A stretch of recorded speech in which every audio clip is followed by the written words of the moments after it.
ये मुसलमान लीडरशिप से दूरी है, ये बसपा से दूरी नहीं है, दलित लीडरशिप से दूरी है। क्योंकि बसपा पूछती है कि दलित आईएएस हत्यारे को आप क्यों छोड़वा, दलित आईएएस को जिसने मारा आपने क्यों छोड़ा। ये कि बैरिस्टर असदुद्दीन ओवैसी साहब इनका जो चड्डी पहने रहते हैं आरएसएस का, हम एक्सपोज करते हैं। सन ऑफ मल्ला की जगह है, सन ऑफ मांझी की जगह है, सन ऑफ कुशवाहा की जगह है, सन ऑफ यादव की जगह है, सन ऑफ कुर्मी की जगह है, लेकिन सन ऑफ मुसलमान की जगह नहीं है। और ऐसा क्या भरोसा है जो नीतीश जी कल नहीं जाए। आज भाजपा को पूरे बिहार में किसने सबसे ज्यादा परवान चढ़ाया? नीतीश जी ने। छोड़ के आइए भाजपा को, हम आपके साथ हैं। कि भाजपा को आप अकेले नहीं हरा सकते, एमआईएम आपके साथ देने के तैयार है। ऐसा कोई कंस्टिट्यूएंसी नहीं है जहां बसपा का नहीं है, ऐसा कोई भारत में कंस्टिट्यूएंसी नहीं है जहां बैरिस्टर असदुद्दीन ओवैसी साहब का फॉलोअर नहीं है। नीतीश जी सिर्फ बिहार तक, तेजस्वी यादव सिर्फ बिहार तक, मेरा 15 स्टेट में ऑर्गेनाइजेशन है। तमिलनाडु, पौंडीचेरी से लेकर उत्तराखंड, राजस्थान, बिहार, बंगाल, झारखंड, मध्य प्रदेश, गुजरात, हर जगह, तेलंगाना, हर जगह मेरा संगठन है। हम तो अभी बोलते, जब चुनाव मेरा 5 एमएलए जीत के आया था तो लालू जी 100 बार क्यों फोन किए थे, क्यों तेजस्वी यादव बैरिस्टर साहब को फोन किए, क्यों मनोज झा जी फोन किए थे। उस वक्त हम बहुत अच्छे थे। संजय झा रहेंगे उनके चार्टर्ड प्लेन पे, वो भी मेरा टैक्स पेयर का है, ये जदयू नहीं दे रही है उसका फ्यूल का खर्चा। हम कभी गले नहीं मिलते हैं, हम कभी उनको ट्रिपल तलाक में किसने साथ दिया? जदयू ने साथ दिया। सीएनआरसी में जदयू ने साथ दिया, 370 में जदयू ने साथ दिया। अरविंद केजरीवाल ने कश्मीर मुद्दे पर साथ दिया 370 पर, और आज रो रहे हैं। 23 तारीख को राजधानी पटना में विपक्षी एकता को लेकर के बड़ी मीटिंग है। राहुल गांधी समेत 18 पार्टियों के बड़े नेता नीतीश कुमार की अगुवाई में पटना में जमा होंगे। लेकिन ऑल इंडिया मजलिस-ए-इत्तेहादुल मुस्लिमीन और मायावती की पार्टी को दावत नहीं दी गई है। अब तक की जो सूचना है उसके अनुसार हमारे साथ एडवोकेट आदिल हसन है। आप लोग को दावत नहीं दी गई कि आप लोग जाना नहीं चाहते हैं या मोदी को हारने नहीं देखना चाहते हैं आप? मोदी जी के खिलाफ अगर सबसे ज़्यादा देश में कोई बोलता है तो बैरिस्टर असदुद्दीन ओवैसी साहब बोलते हैं। 370 पे हमने एक्सपोज किया, ट्रिपल तलाक पे हमने एक्सपोज किया, चाइना पे हमने एक्सपोज किया, महंगाई बेरोजगारी पे हमने एक्सपोज किया। असल बात इन लोग नीतीश जी का क्या इतिहास है? आज भाजपा को पूरे बिहार में किसने सबसे ज़्यादा परवान चढ़ाया? नीतीश जी ने। और ऐसा क्या भरोसा है जो नीतीश जी कल नहीं जाए? बैरिस्टर असदुद्दीन ओवैसी साहब ने 2019 में 31 दिसंबर को रुईधासा मैदान में बोल दिया था, नीतीश जी छोड़ के आइए भाजपा को, हम आपके साथ हैं। राजद को पूछिए, राजद के लोगों से। लालू जी जब चुनाव से पहले अख्तर उल इमान साहब ने बिहार में प्रेस कॉन्फ्रेंस किया था कि भाजपा को आप अकेले नहीं हरा सकते हैं, एमआईएम आपके साथ देने के तैयार है।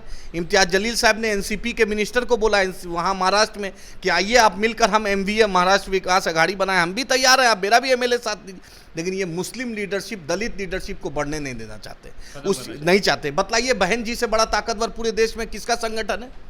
ऐसा कोई कंस्टिट्यूएंसी नहीं है जहां बसपा का नहीं है, ऐसा कोई भारत में कंस्टिट्यूएंसी नहीं है जहां बैरिस्टर असदुद्दीन ओवैसी साहब का फॉलोअर नहीं है। नीतीश जी सिर्फ बिहार तक, तेजस्वी यादव सिर्फ बिहार तक, मेरा 15 स्टेट में ऑर्गेनाइजेशन है। तमिलनाडु, पौंडीचेरी से लेकर उत्तराखंड, राजस्थान, बिहार, बंगाल, झारखंड, मध्य प्रदेश, गुजरात, हर जगह, तेलंगाना, हर जगह मेरा संगठन है। तो इसको आप एक अक़लियत की आबादी को, मुसलमानों की आवाज़ को क्यों नहीं लेना चाहते हैं आप? हम तो अभी बोलते, जब चुनाव मेरा 5 एमएलए जीत के आया था तो लालू जी 100 बार क्यों फोन किए थे, क्यों तेजस्वी यादव बैरिस्टर साहब को फोन किए, क्यों मनोज झा जी फोन किए थे। उस वक्त हम बहुत अच्छे थे। मैं बिहार के मुसलमानों को, दलितों को बोलना चाहता हूँ, ओपन मैं बोल रहा हूँ, मैं पार्टी का सिपाही हूँ, गठबंधन में हम तैयार हैं। बतलाएं कि नीतीश जी और तेजस्वी यादव या दूसरी पार्टी कब मुस्लिम क़यादत को तस्लीम करेगी, तब सीमांचल के बेटे को तस्लीम करेंगे। सन ऑफ मल्ला की जगह है, सन ऑफ मांझी की जगह है, सन ऑफ कुशवाहा की जगह है, सन ऑफ यादव की जगह है, सन ऑफ कुर्मी की जगह है, लेकिन सन ऑफ मुसलमान की जगह नहीं है, सन ऑफ सीमांचल की जगह नहीं है, सन ऑफ दलित की जगह नहीं है। क्या मायावती जी के बिना सपोर्ट के बिना न्यूक्लियर डील पास हो गया था क्या मायावती जी के बिना चुनाव, ये लोकसभा में कांग्रेस कभी सपने में भी सरकार बना सकती है क्या? मायावती जी के बिना या मुसलमानों के बिना ये सरकार कांग्रेस बना सकती है? आज जो कर्नाटका में मुसलमानों ने इनको वोट दिया तब ना ये सरकार में आए। सवाल ये है आदिल साहब की इतनी बड़ी मीटिंग हो रही विपक्ष के लोगों को, और कहा जाता है कि असदुद्दीन ओवैसी का प्रभाव है बहुत सारे इलाकों में, उसको ये दलील बनाते हैं कि वोट काट लेते हैं, वोट कटवा है बीजेपी की बी टीम है, लेकिन फिर बुलाया भी नहीं जाता। आखिर इस सियासी रंजिश की वजह क्या हो सकती है? इसलिए कि बैरिस्टर असदुद्दीन ओवैसी साहब इनका जो चड्डी पहने रहते हैं आरएसएस का, हम एक्सपोज करते हैं।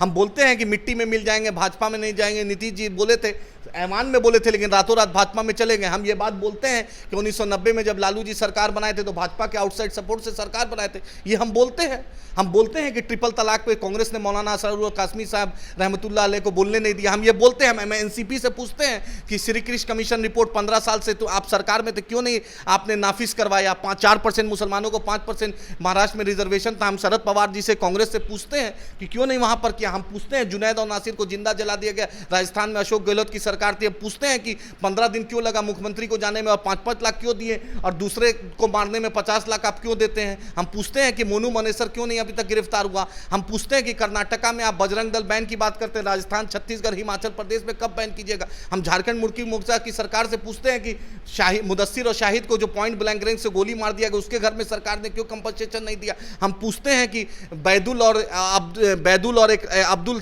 को जो अप्रैल के महीने में छत्तीसगढ़ में भूपेश बघेल की सरकार थी उसको आप 1 रुपया नहीं दिए, जो वायलेंस हुआ था, और साहू जी को 10 लाख रुपया दिए और नौकरी भी दिए। हम पूछते हैं कि मुसलमानों के साथ इंसाफ क्यों होगा? हम पूछते हैं कि बिहार में मुसलमान का माइनॉरिटी का बजट इतना कम क्यों है? झारखंड में बजट कम क्यों है? तेलंगाना में 2200 करोड़ है बजट तो यहाँ आबादी ज़्यादा है। तो हम ये पूछते हैं कि वक्फ बोर्ड की बहाली, वक्फ बोर्ड में हज कमेटी में बहाली कब होगी? उर्दू एकेडमी कब बहाल होगा? उर्दू मशावरती बोर्ड कब बनेगा? उर्दू टीटी का मामला, उर्दू अनुवादक का मामला, बीएसएससी का मामला, शमशुल हुदा का मामला, मदरसा बोर्ड का मामला, सीमांचल डेवलपमेंट का मामला, अलीगढ़ मुस्लिम यूनिवर्सिटी का मामला, किशनगंज कब होगा? हम सवाल करते हैं, उनको सवाल चुपता है। हम पूछते हैं कि सुरजापुरी बिरादरी से एक भी मिनिस्टर क्यों नहीं हुआ? हम ये पूछते हैं 20% मुसलमानों की बिहार में आबादी है, उसके हिसाब से हिस्सेदारी मंत्रालय में क्यों नहीं मिला? सिर्फ एक तबका 12% को 13 मंत्रालय, तेजस्वी यादव खुद 5-5 मंत्रालय क्यों रखे हैं? हम पूछना चाहते हैं क्या बिहार के मुसलमानों को, दलितों को आज तक मिनिस्ट्री में हिस्सेदारी क्यों नहीं मिली? विधानसभा में स्पीकर भी आप ही का, विधान परिषद में स्पीकर भी आपका एक दलित बिरादरी से, एक मुसलमान बिरादरी से आपने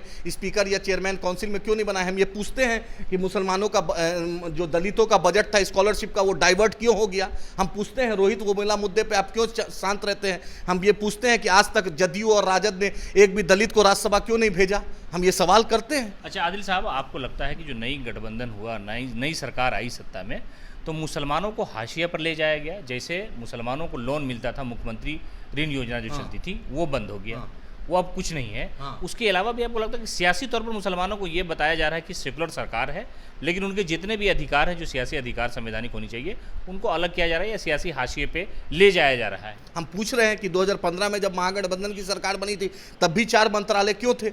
आपको 41% वोट में 17% मुसलमानों ने वोट दिया था, तो उसी को 4 मंत्रालय, एक कब्रिस्तान मंत्रालय, माइनॉरिटी विभाग, माइनॉरिटी मिनिस्टर, एक गन्ना, 2 जिला में सिर्फ गन्ना होता था। उसके बाद एक मंत्रालय फाइनेंस मिनिस्टर सिद्दीकी साहब को बनाए तो कमर्शियल टैक्स हटा दिए, आखिर मुसलमानों को हिस्सेदारी देने में तेजस्वी यादव को क्यों दिक्कत होती है? नीतीश जी को क्यों दिक्कत होती है? आखिर हम पूछेंगे ना कि मदरसा अजीजिया जल गया बिहार शरीफ में रमज़ान के मुक़द्दस महीना में, आपने 1 रुपया अभी तक नहीं दिया। वहाँ पर दुकानों में आग लगा दी, आपने 1 रुपया, आपने डीएमएसपी पर कोर कार्रवाई नहीं की। मैं पूछता हूँ मुसलमान और दलित अफसर कितना डीएमएसपी बना है, कितना एसडीओ बना है, कितना डीएसपी बना है, कितना थाना प्रभारी बना है, कितना बीडीओ सीओ बना है? तो आपको दिक्कत होता है कि मुसलमानों की बहाली पर जब हम सवाल करेंगे, आप ही बताएं उर्दू टीटी का मामला कितना दिन से चल रहा है? 2018 से उर्दू एकेडमी चल रहा है, उर्दू मशावरती बोर्ड चल रहा है, हज कमेटी में बहाली नहीं हुई है, माइनॉरिटी कमीशन में नहीं हुआ है, दलित आयोग में नहीं हुआ है। आखिर जो आप जो बनाते हैं तो अगर शमशुल हुदा में बहाली क्यों नहीं हुई है भाई? आखिर सीमांचल में महानंदा पे ब्रिज क्यों नहीं बन रहा है? अलीगढ़ मुस्लिम यूनिवर्सिटी किशनगंज क्यों नहीं? क्या आर्यभट्ट यूनिवर्सिटी बन सकता है? नालंदा यूनिवर्सिटी बन सकता है? तो क्या नालंदा में जंगल सफारी बन सकता है? नालंदा में शीशा का पुल बन सकता है? क्या अलीगढ़ मुस्लिम यूनिवर्सिटी को, किशनगंज को नीतीश जी 100 करोड़ रुपया नहीं दे सकते हैं बिहार सरकार से? क्या तेजस्वी यादव सिर्फ जितना विकास होगा नालंदा में होगा, मधेपुरा में होगा? क्या कटिहार, पूर्णिया, अररिया, किशनगंज, आज सबसे ज़्यादा पलायन वहीं से होता है। पानी में आर्सेनिक वहीं, पानी में आयरन की मात्रा वहीं, सबसे ज़्यादा बेरोजगारी वहीं, पलायन वहीं। जाकर ट्रेनों में देख लीजिए, अररिया, किशनगंज, कटिहार। मीटिंग में बुलाया जाएगा, मीटिंग में आप लोगों को, तो आप लोग जाएंगे? एकदम। बैरिस्टर असदुद्दीन ओवैसी साहब ने कह दिया भाजपा को आप अकेले नहीं हरा सकते, भाजपा को बिना एमआईएम के, बिना बीएसपी के नहीं हरा सकती ये पार्टी। और क्या गारंटी है कि कल नीतीश जी फिर से भाजपा में नहीं जाए? और संजय झा जी को और ललन सिंह जी को चार्टर्ड प्लेन पे ले जाए, वो चार्टर्ड प्लेन भी मेरा टैक्स पेयर का। कितना संजय झा जी, सवाल उठ रहा है कि इतनी बड़ी आबादी है मुसलमानों की, नीतीश कुमार गठबंधन के नेताओं को एकजुट करने का प्रयास कर रहे हैं, जगह जगह जा रहे हैं, उसमें कोई मुस्लिम चेहरा इनके साथ नहीं? बोलिए, संजय झा जी जाते हैं, बतलाएं संजय झा जी कितना वोट दिलवा देंगे? खुद एमएलसी से बने हैं। ललन सिंह बतला दे कितना अपने जात का वोट दिलवा देंगे ललन जी। संजय झा रहेंगे उनके चार्टर्ड प्लेन पे, वो भी मेरा टैक्स पेयर का है, ये जदयू नहीं दे रही है उसका फ्यूल का खर्चा। संजय झा जी दिखेंगे, ललन जी दिखेंगे, एक भी मुसलमान नहीं दिखेगा नीतीश जी के साथ, एक भी दलित मुसलमान नहीं दिखेगा नीतीश जी के साथ, एक भी आदिवासी नहीं दिखेगा नीतीश जी के साथ उस चार्टर्ड प्लेन पे। टैक्स मेरा, हवाई जहाज बिहार सरकार की, मलाई आप खा रहे हैं। कल संजय झा जी का क्या इतिहास था, भाजपा में थे। ललन जी का क्या कल था, नीतीश जी को गाली वही ललन जी देते थे ना। हाँ, मतलब मुसलमान से इतना घृणा, दलित से इतना दूरी, आदिवासी बिरादरी से इतनी दूरी, और प्रधानमंत्री बनने का सपना, ये तो गजब है भाई, गजब है। जिसने बाबरी मस्जिद शहीद किया शिवसेना ने, वो इतने करीब हो गए, वो सेकुलर हो गए। और जो जिंदगी भर सेकुलरिज्म की वकालत किया, जो जिंदगी भर बाबा साहब अम्बेडकर की बात किया बहन जी ने और MIM ने, उससे इतनी दूरी, उससे इतना परहेज, क्योंकि हम हक बोल देंगे ना। मैं बिहार के लोगों को पूछना चाहता हूं, मैं क्यों पूछता हूं कि कृष्णैया एक दलित IAS ऑफिसर को आपने मारा, हम उस पर सवाल किए तो नीतीश जी को दिक्कत। दो ही पार्टी बिहार ने सवाल किया, एक बसपा ने किया, एक MIM ने किया, इनको पेट में दर्द हो गया। तो आखिर मुसलमानों, मैं बिहार के मुसलमान, दलित या जो भी ये बिरादरी है, उससे बोलता हूं कि हमारी हिस्सेदारी कब होगी, या इसके बिना आप भाजपा को हरा दीजिएगा क्या? नहीं हरा सकते हैं। नीतीश जी ये जो ड्रामा कर रहे हैं, अच्छी बात है आप कीजिए, लेकिन बिना मुसलमानों का रिप्रेजेंटेशन, बिना दलित के रिप्रेजेंटेशन, बिना आदिवासी बिरादरी का प्रतिनिधित्व के अलावा आप कुछ नहीं कर पाइएगा। अगर सच्चाई से लड़ना है तो सबको मिल के आना पड़ेगा। नरेंद्र मोदी जी को हराने के लिए सबसे आगे MIM रहेगी, क्योंकि हम पार्लियामेंट में भी बोलते हैं और पार्लियामेंट के बाहर भी बोलते हैं। हम कभी गले नहीं मिलते हैं, हम कभी उनको ट्रिपल तलाक में किसने साथ दिया? जदयू ने साथ दिया। CNRC में जदयू ने साथ दिया, 370 में जदयू ने साथ दिया, अरविंद केजरीवाल ने कश्मीर मुद्दे पर साथ दिया 370 पर, और आज रो रहे हैं। आज जदयू अपने आप को सेकुलरिज्म बनिए, बतलाइए कितना मुसलमान मिनिस्टर है जदयू में, राजद में? ये सवाल करेंगे तो दिक्कत होता है। MIM हिस्सेदारी की बात करती है, और इंशाल्लाह विधानसभा हो लोकसभा हम मजबूती से चुनाव लड़ेंगे। हम जरूर, भाजपा को मेरी पहली प्रायोरिटी है, लेकिन इनको भी हम एक्सपोज इंशाल्लाह करेंगे। ये थे हमारे साथ आदिल हसन। इन्होंने साफ तौर पर कहा कि विपक्षी एकता को लेकर के जो मीटिंग पटना में हो रही है, उसमें अगर हमको बुलाया जाता है तो हम जाएंगे, इसलिए कि हमने शुरू से कहा है, हमारी पार्टी के नेता ने कहा है। एक चीज और, TRS को बुला रहे हैं, TRS के साथ इनडायरेक्ट हमारे मदद से सरकार चलाती है। और उन कांग्रेसियों से हम पूछना चाहते हैं कि UPA 1 और UPA 2 में जब सोनिया जी के बगल में जब बैरिस्टर असदुद्दीन ओवैसी साहब बैठते थे, जब सालारे मिल्लत बैठते थे, तब हम क्या थे? UPA 1 UPA 2 में तुम्हारी रोसैया की सरकार MIM के बदौलत चली, किरण कुमार रेड्डी की सरकार MIM की बदौलत चली, YSR सरकार हमारी बदौलत चली, तब हम क्या थे? आज KCR को आप साहब को बुलाते हैं, लेकिन MIM से इतनी दूरी, MIM से दूरी नहीं है, ये मुसलमान लीडरशिप से दूरी है, ये बसपा से दूरी नहीं है, दलित लीडरशिप से दूरी है। क्योंकि बसपा पूछती है कि दलित IAS हत्यारे को आप क्यों छोड़वा, दलित IAS को जिसने मारा आपने क्यों छोड़ा? बसपा पूछती है कि आप दलित को जो 8,000 करोड़ से ऊपर बजट था, उसको आपने क्यों खत्म कर दिया? MIM पूछती है कि मुसलमानों को हिस्सेदारी आप क्यों नहीं दे रहे? इसलिए दिक्कत है। तो आपने सुना आदिल हसन को, आप अपनी राय दे सकते हैं कि आखिरकार जो मीटिंग होने वाली है उसमें असदुद्दीन ओवैसी की पार्टी MIM को क्यों नहीं बुलाया गया, या अब हो सकता है बुलाया जाए। इनकी तरफ से यही कहना है कि BJP को हराने की शक्ति हमारे अंदर है, और हमने पहले भी कहा, हमारी पार्टी ने कहा है कि हमारे बगैर भाजपा को हराना नामुमकिन